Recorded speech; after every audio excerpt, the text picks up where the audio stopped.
It's a bit breezy here today, but I want to introduce you to something that's very special to me. So today I'm going to introduce you to my electric bike. So here we are. This is my bike. It's a Makadam, and I've had it about 3 years now, and I got it out yesterday to give it a bit of a clean. I'm a fair weather cyclist most of the time, and so it's been in our shed over winter, so I gave it was a bit dusty and stuff, so I've cleaned it up and oiled it and checked everything was okay, ready to go. Pumped the tyres up a bit, they were a bit low, and yeah, so I thought probably some of you might be interested in owning an electric bike, so I thought I'd explain a bit more about it. Some of you will be far more expert on bikes than me, but this one has a central motor. So often with electric bikes there's either a central motor there, which is in between the pedals, you can see, and I'll just point there, that's where the motor is.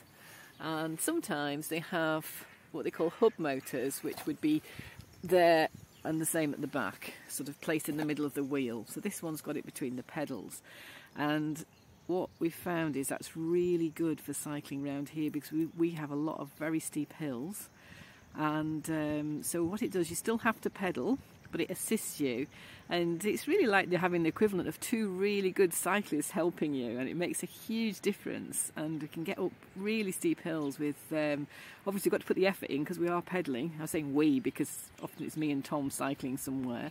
He's got an electric bike as well, but I use this for lots of short journeys around here, so it's really good. So yes, it helps you get up the hills, no problem. I've had many bikes over the years, normal bikes as I call them, and even brought one here to France. We had it on top of our camper van, and we travelled here with it on the roof. And I did use it a couple of times here, but the hills are so steep, and I just didn't enjoy it at all. So since getting this, I actually enjoy cycling, and it makes you feel like you are fit and healthy, even if you're not. But I'm sure it helps you to get fitter and healthier as well. So the battery itself is here. That's stored on the back, and there's a little key. That's a bit of a difference from a normal bike. You have a key to sort of, you can lock the battery in place, stop it being taken, switch it on, and slide the battery out. Okay. The other difference is you have a little control here on your handlebars. Switch that on, and then I'm hoping you can see, yes, good. You can see the figures come up there. So those top where you see 0, 0.0, that's your speed. So as you're cycling along, you can see how fast you're doing. And the top bit to the right, just here, is how much battery power you've got. So it's fully charged at the moment, so it's showing all the squares filled up. So as you're cycling, you see that reducing over time. This bit on the left, let's have a look here. We press here. This bit on the left is your assisted power. You see that going up, and then I can reduce it. So the top one is turbo. Speed, I think the next one's called Tour and Eco, so they're all different bits. So if you're just cycling along, you could cycle without it there, none, so you'd just be cycling normally, or you could just put a little bit of assistance and have Eco.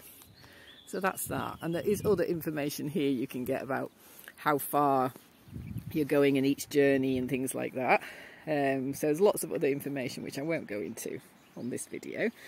And also there's a little control here actually on the handlebar, so you can control that as if you want to increase the amount of assistance you have, you can do it with that.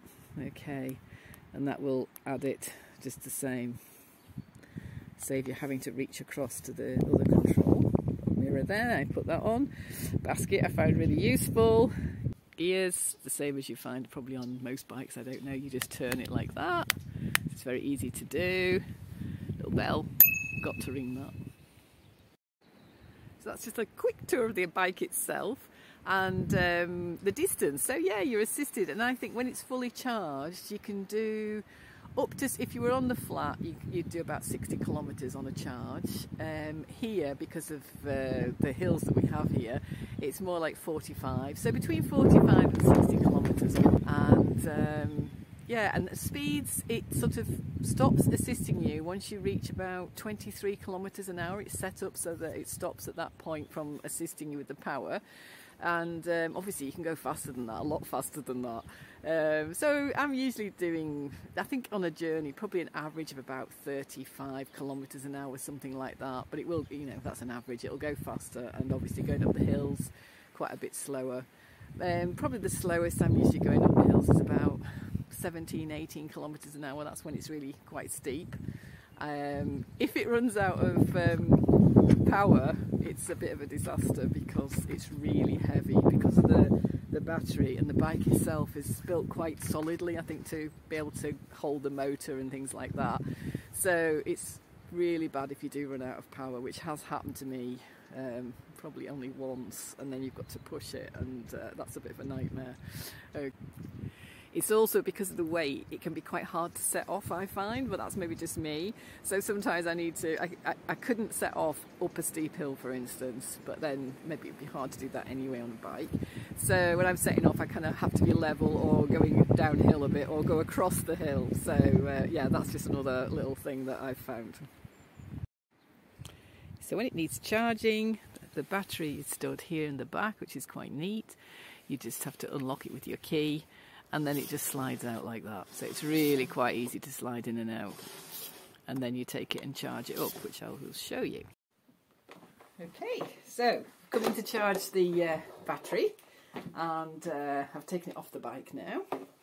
Just show you that's the end that just pushes into the bike, like I showed you. And then the other end is where we're going to just connect the charger. I'm taking this off. It's got a little rubber bung that just protects the connector. There, you see that at the bottom? Just there. Okay, then I've got the cable. Put that in there, wherever it is. And that's the rest of the power pack. I've written bike on it, so I know which one it is. There's so many power packs about.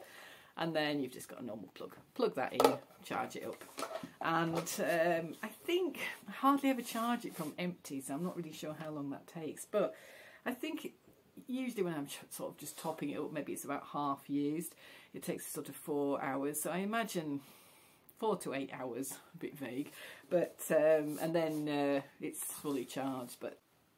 And so sometimes if I've gone on a longer journey, or if you want to go on a longer journey, you can just take your, oops, I knocked myself out with it. You can just take your pack with you. That part isn't too heavy, so that you could charge up somewhere else, okay? If you're visiting a friend or staying overnight or something, you could just charge up with that, which is really handy.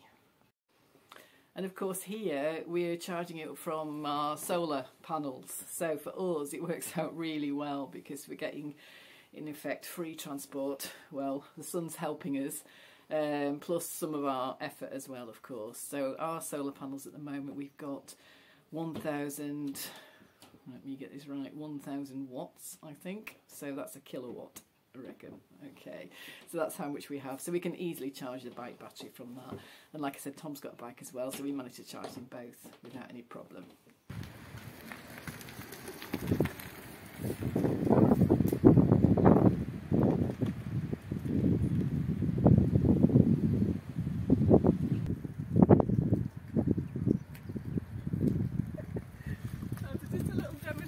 Of how easy it is to go up a hill. Okay. Yeah, so the bike, or the electric bike, has transformed my life a bit. It's certainly made it a lot easier for me to get to places under my own steam. I like walking, so I walk quite a bit, but just those places that are a little bit further, it's great. And because it's got the basket on the front, I can get a bit of shopping in and things like that.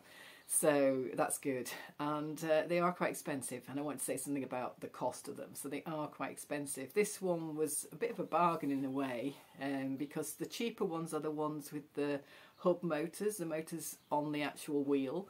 They're a bit cheaper, but this one being a central motor, they tend to be more expensive. But I felt that for around here, that's what I needed if I was going to use it. And so actually what I did was save up. I had a cleaning job, and I just saved a bit of money from my cleaning job each week over 18 months. And then I had the cash, and I actually went and bought it with the cash, which actually felt like being, you know, that feeling when you're a little kid and you actually save your pocket money up for something. And I thought, wow, it was years since I'd done that, to actually save real money up, and money that I'd worked for, and then to take that to the shop and pay for it. And it cost well, just short of €1,000, €999. So that's what it cost, and that was 3 years ago. I didn't realise, but in France you can't pay cash for anything over €1,000, so they won't accept cash if it's over €1,000. I didn't realise that. So, but yeah, obviously it was just under, so that was good. Okay, so yeah, that's a little bit about the electric bike. Hope that's helpful. And if there's any questions ever, just ask me, put something in the comments below, tell me if there's, I don't know, anything really about these videos. It'd be good to have some feedback, and I will respond. And yeah, or anything that you find useful. If you want to ask me any questions, yeah, just ask, and I'll do my best to answer anything. Okay, thank you, bye.